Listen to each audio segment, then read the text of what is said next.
y'all, it's my review for Married to Medicine, episode 2. So with this episode, we actually get the theme song. And if you're familiar with my reviews, you know I love the Married to Medicine theme song. Hit it. Agent Dr. Jackie, Dr. Simone, Dr. Heavenly, Toya.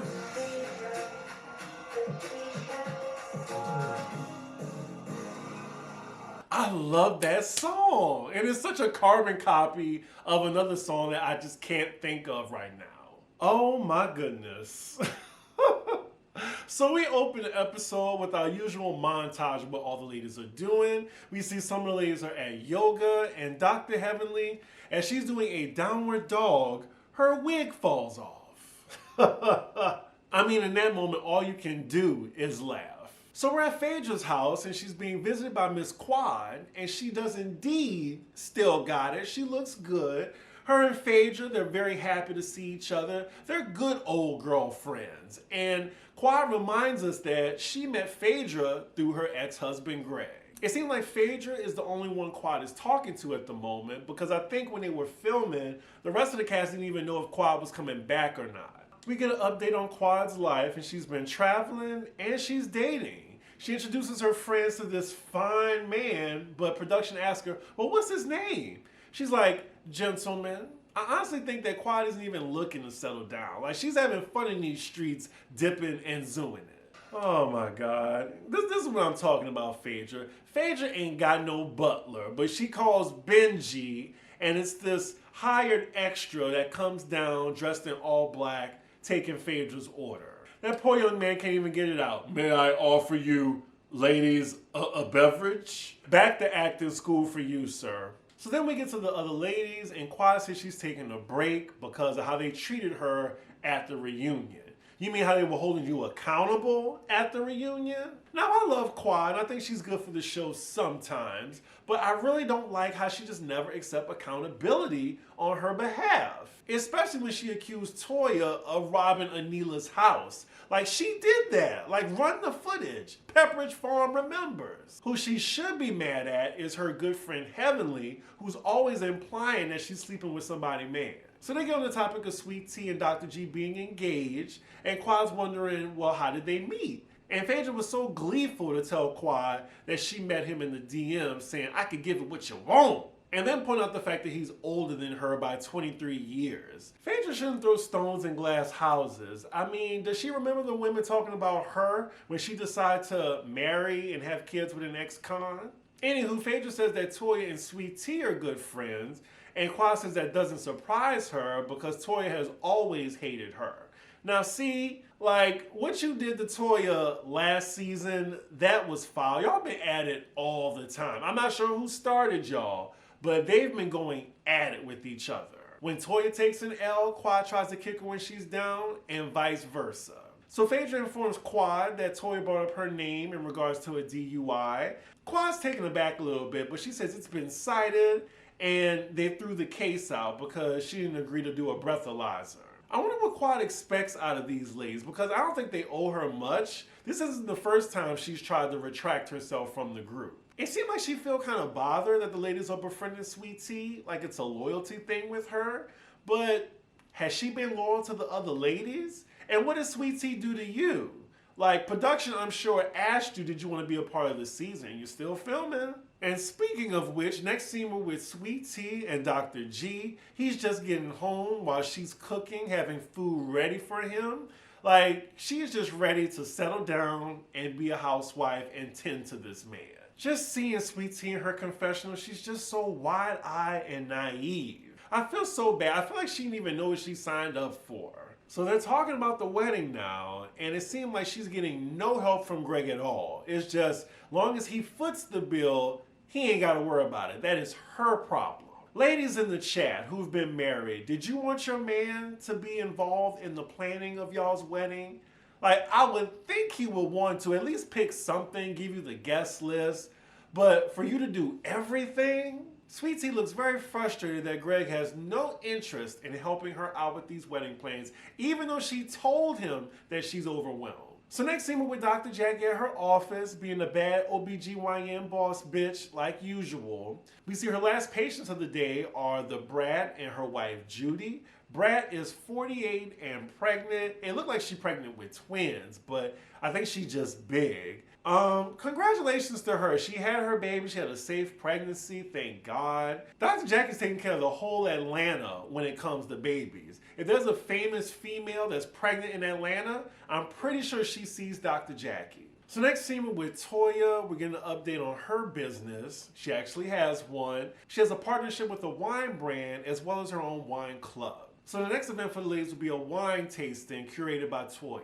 So a little later, Toya and Eugene decide to have the sex talk with their boys on camera. So it was a sweet scene, them talking to their boys about sex, but fast forward. So next scene with Sweet Tea, she's picking out wedding dresses, and she invited Phaedra and Toya to come along, of all people. Woo, side note, my edible hit. Ooh, I probably need to finish this review before I start going off the rails. So Toya and Phaedra arrive, and I want to like Phaedra, but it's just something about her that's just not reading authentic to me. I just feel like she's a caricature that she's playing. So she starts trying on dresses, and Phaedra and Toya are just so judgmental.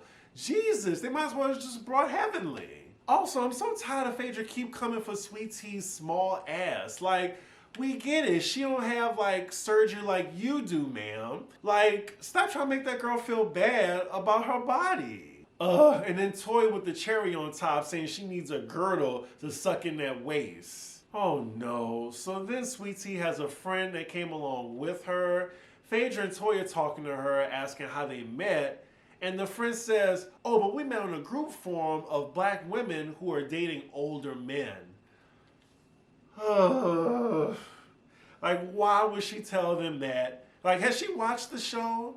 Like, with that information, it's now going to be told to the whole cast. Phaedra then immediately calls it a sugar baby group chat. At least Sweet Tea looked like she's not bothered by their comments, even laughing. But if it was me, I definitely would have kicked their ass out, saying that I don't have no ass and that I need a girdle. Fuck out of here. So as they keep talking about the sugar baby group chat, Sweet Tea clarifies that it's actually a support group that she joined after she started dating Dr. G. I don't think there's anything particularly wrong with it. I just wouldn't tell anybody that. We're listening to Toya and Phaedra in their confessional, and you would have sworn that Sweet Tea is 19 and Greg is like almost pushing 60. Like, the woman is in her 30s. Give her some type of slack. So next scene with Toya is the night of her wine event. As she's getting ready, she's just hoping the ladies will take her seriously, because we see in the past seasons, like, the ladies be coming at her, you know, for not doing anything and just being a housewife. And then we see a montage of past seasons where the other ladies are not taking Toya very seriously. So we're at the event now, and it seems like all the ladies are there with the exception of Quad. So Toya's talking about her wines, blah, blah, blah, fast forward.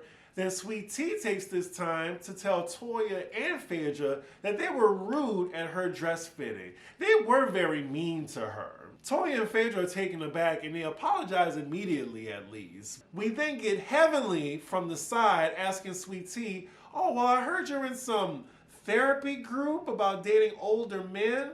And we see that Phaedra, of course, told her this. So it's a game of telephone where she's in therapy. Sweet Tea tells her no, it's just a forums group on Facebook. But Heavenly, she just keep needling her to the point where you can see the frustration on Sweet Tea's face. And she says, why, you want to join?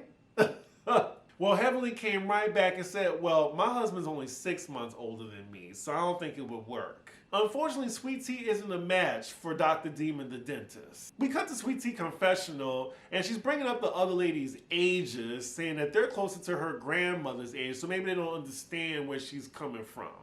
Now, I get that a little bit. Like, you know, they're Generation X, and Generation X holds on to the values that the baby boomers gave them, where millennials were questioning all that shit. But not too much on millennials, because I see Phaedra and Heavenly always got something to say about that. So then Simone asked Sweet Tea was there anything else that she thought was offensive, And she says, well, the way y'all kept bringing up Quad at my engagement party, I didn't appreciate that. So as she says this, production actually shows she's not lying. And we see most of the ladies asking about Quad when they came into the house. Well, at least Dr. Jackie apologized. But then we see Sweet Tea says, I'm up to here. I'm up to here. Simone tries to comfort her. And then they get up to go to the bathroom to talk. So the cameras follow them in the bathroom, and Sweet Tea's just telling her that she's just overwhelmed by the wedding. She's doing it all by herself. And then Simone's just in a calm, therapeutic voice to her saying, you gotta remember the reason why you're getting married. So Sweet Tea is saying, well, I really want him to be more involved in the planning for the wedding. Simone interrupts her right there and says, if you wanted someone to be more involved in wedding planning, then you should have married a woman. She said that with a straight face, y'all. Is that the advice she should be giving this young woman? Sweet Tea is truly on an island by herself on this show. And I've been wanting to call this woman Gold Peak so bad, but I want to be respectful. Like, I'm going to go back and forth between calling her Sweet Tea and Letitia, but right now, I like calling her Sweet Tea. Simone then tells her don't worry about the friend group, she'll be just fine, but she does warn her about Heavenly, and even compares her to the wicked stepmother in Cinderella. All Sweet Tea gotta do is just read these bitches one time, and they'll leave her alone. We're back outside with the other ladies, and again, someone is bringing up, where's Quad? And it's Heavenly asking Phaedra this, because Phaedra's the only one communicating with her. I'm actually tired of them keep bringing up Quad. I hope this is the last episode and she finally just joins the group activities. So Sweet Tea and Simone join the other ladies and then they commence playing like a wine tasting game. Now Toya, I'm not sure why you did that. You used box wine and your wine. So what if everyone picked the box wine? They're saying that box wine is better than yours. This game is definitely a fast forward for me, but it looks like most of the group chose Toya's wine over the box wine, except for Dr. Simone, who was crowned the box wine bitch. But hey Toya, if you're watching, please feel free to send me some wine and I'll try it on the review. Oh no. Ugh, Sweet Tea, Sweet Tea, Sweet Tea. Oh man, so after the wine game, Sweet Tea says she gotta go. She gets up. You can clearly see the tag hanging off her dress. And in front of these ladies, these sharks, they all laughing at her. Dr. Jackie has secondhand embarrassment. She has her head in her hand. We then see the friend Dove helping Sweet Tea tuck in the tag. Because I'm pretty sure she probably was bringing that back. Even Dr. Jackie throwing shade in her confessional. She's saying you gotta wait till you get the money from Big Daddy to spend it. I will say in this scene, I'm very impressed that Heavenly and Toya got along the entire scene. All right, so next scene we're with Phaedra having a one-on-one with Dr. G. Now, I don't like this. Like, in the beginning we have Phaedra with Quad. Then we see her with Sweet Tea as she's picking out dresses. And now she's with Dr. G, just one-on-one.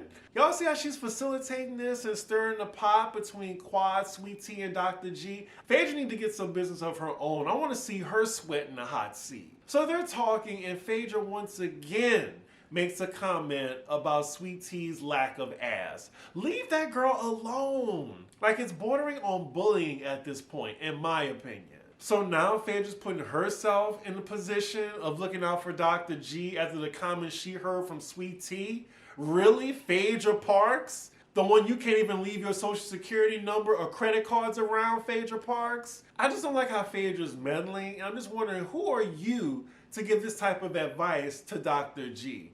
And he already said that the girl makes him happy. She pursued him.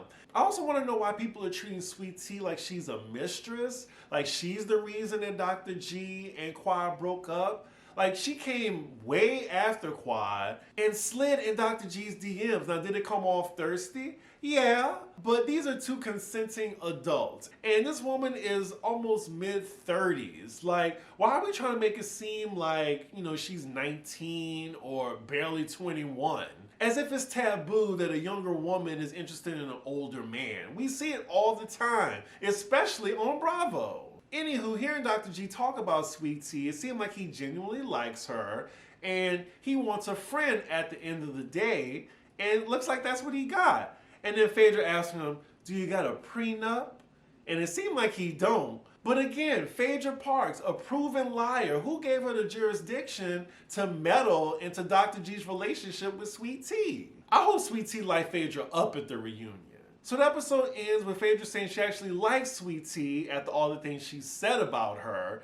And then Greg, he made some type of sexual comment, and that's where the episode ends. I thought this was a good episode. I find myself gravitating towards Sweet Tea's side because she's so naive, and I don't think she realized what she signed up for, to be on the show with so many sharks. I would also like to know what y'all think about Phaedra so far. Like, I don't like how she's dipping into three people's business and trying to like play telephone between them. Y'all let me know what y'all think about that. Anywho, make sure y'all like, comment, and subscribe, and I will see y'all for the next video because I have a ton of them to do. Bye.